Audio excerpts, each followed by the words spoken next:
Hey y'all, it's still got that smudge from when I did my other video.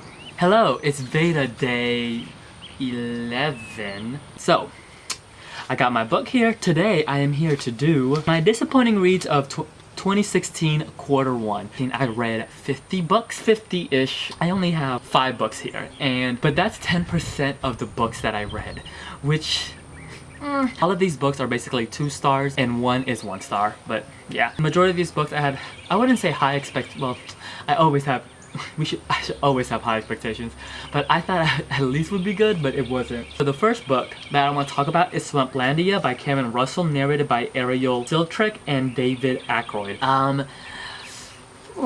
This book, I was going into it thinking I was going to love it because I've heard really good things about this author, and I heard her short story collections are really good. So here I was thinking, I'm gonna love it. I'm gonna love it. And in the beginning, I loved it. But the first few parts, I was like, oh my gosh, this is so good. It is really moody.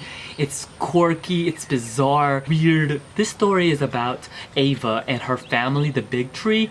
And basically, it's about them who own Swamplandia, which is like kind of like an amusement park. They do like wrestling thing with alligators. Like, they legit do that in Florida. Like, that's not made up at all. Almost like a theme park where they have all of these things in their own little world, and all of a sudden, I don't know what counts as a spoiler, something happens to their family, and so now basically they're trying to save the park. And I was really disappointed by this. I felt like this story had a lot of things that I love about amazing, incredible books, but for some odd reason it didn't gel together. First off, the writing was really good. Like, it was so descriptive. She set the mood perfectly, and then you have these great characters that were like really weird and interesting, and like the little subplots also was really interesting. It was so weird, but I believe that I didn't jive with this book because I felt like the payoff wasn't up to par with what it was presenting. Maybe it was the ending, maybe the resolution. The other one is Any Known Blood by Lawrence Hill, narrated by Kevin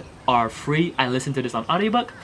This book, I had high expectations going into it because I know he wrote the Book of Negroes, which is a really popular book. I haven't read it, but I heard really good things about it. And so with this book, because I saw that my library had an audiobook, and I was like, oh, I wonder, what's his writing style, that type of thing. I was really disappointed by it, and that's because I think my expectations were too high.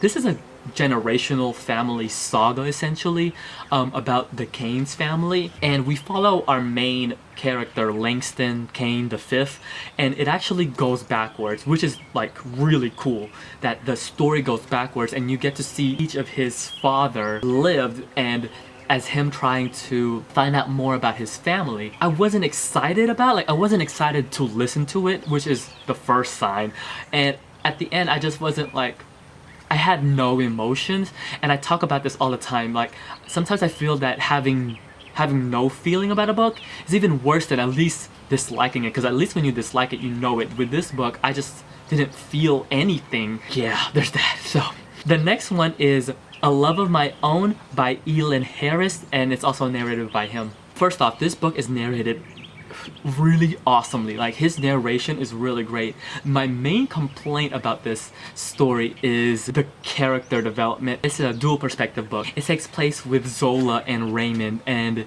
they have things going on, but they essentially link up together. And without trying to give too much away, it's like a socialite book. Like, it's about like New York socialite scene. Even the dialogue was really great. It felt real. Like, it felt realistic, the way that they spoke. Believable.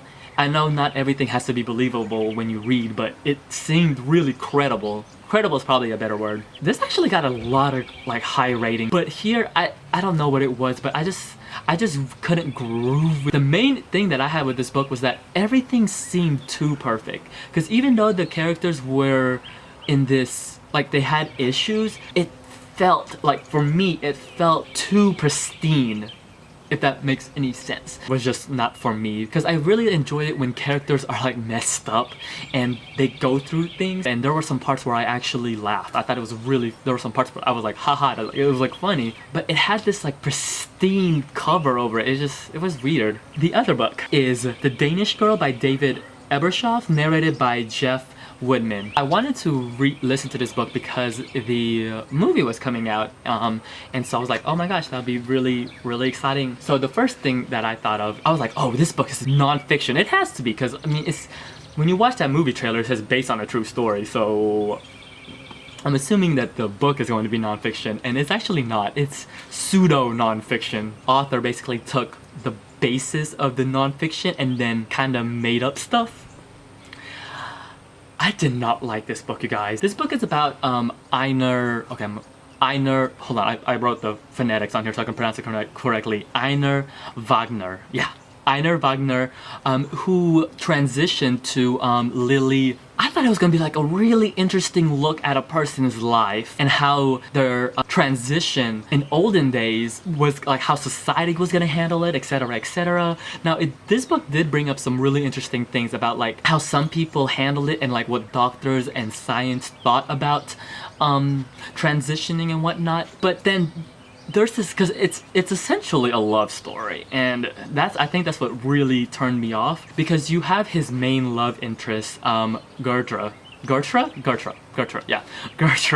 and they're both artists. So the way it turns out, I mean, you can watch the trailer and you can see it. It's not, I don't think it's a spoiler. The writing was really weird because the writing evoked what a romance novel would do. It romanticized everything. Like, even the way the author describes scenes, there were some parts where I was like, okay, I was just like, this, to me, it just seemed overly descriptive. And I kind of wanted more. Like, I felt like there wasn't enough substance, because when you have a topic like this, I wanted more gravitas. Like, I wanted more importance to the weight of the subject, and I just didn't get that. Now, the number one book that I am going to talk about that I dislike the most, this is the one book that I gave 1 star to. I'm just glad I didn't drink, well, I did drink some Starbucks before this, but I'm just glad I had time to calm down, because I did not like this book. It is Lucky Us by Amy Bloom, narrated by by Aslan Packyard? I'm assuming that's how you pronounce her name. I don't want to throw shade at this book or this be a rant, but I'm just gonna let you guys know I did not like this book, and hate is a really strong word, but dislike is not a strong enough word. Oh my gosh, I was so mad at this book. Okay, so first off, the first 30 minutes of this book is so good. It is so good, because the blurb on this book is incredible, and which is actually the first like 30 minutes of the book. I was like, oh, this is so interesting. Like, oh my god, this is going to be a fantastic book. Because you ever read those first few pages and you're just like, oh my gosh, I'm going to love this. It was almost as if I felt fooled, and and every once in a while that's fine, because I'm not gonna get everything. It wasn't like a fun, like April Fool's, no, it was like a really cruel joke almost, because once you pass this certain point, this book was just not good. Not good. And I don't know how it got all... I was excited because it got an incredible amount of praises. I mean, the list on the back on the blurb says top 10 books of the year from these people, and I was like, all of these publishers?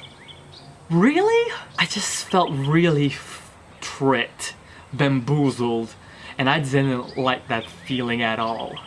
I felt so angry, and I kept going too, and I was like, why am I torturing myself? Because the library app that I was talking to y'all about, oh, I'm about to use 2 hands. The library app that I'm talking to you about, it doesn't let you speed up the narration, so you're stuck at like normal speed, which I normally listen to books. That's what I listen to books on normal speed, especially when I enjoy them. This book, I wanted to 10 times the book. I don't even know if it's worth about giving a synopsis, but this book is basically about this girl whose mom leaves her, and it's actually about her and her sister and how her dad essentially takes them out of their town and like drives across country. It's like in Hollywood and all of that jazz. To me, when I was listening to it, it just didn't feel right. First off, the characters weren't even likable or unlikable. They was just there. Like I felt like there was nothing there for me to like or just dislike, because I love dislikable characters. Those are my favorite, and here it was just like nothing. And then the plot This is an example of a book that the plot moves too fast. It really moved too fast. People are always like, this book started off slow, blah blah blah. Like, that's a bad thing. To me, I love it when books are slow and gradually like builds up to something. I love that. But here, this book was too fast.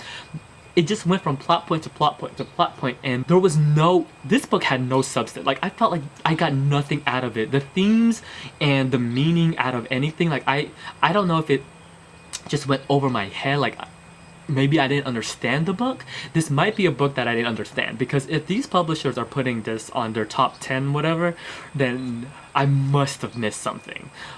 I must have. I don't want to keep going on because, as you can tell, I did not like this book. I kind of wanted to give it 0 stars, but you can't do that. I dreaded listening to it, and I knew I should have DNF'd it, but I wanted to finish it just to see. Like, maybe in my head I was thinking, oh, maybe there's something at the end of this tunnel, but there was nothing there. Nothing. So there's that. So yeah, anyways, that's about it. I wanted to upload this video quickly for VEDA because Love and Hip Hop comes on tonight, so that's really exciting, and I want to get that up before that show comes on. So yeah, you might have liked those books. I don't know. Let me know what you guys think about them. So until then, I'll see you guys till later. Bye. Say bye, Bullet. Wanna say bye? Oh my gosh, my battery's dying, bruh. My battery's dying, bruh.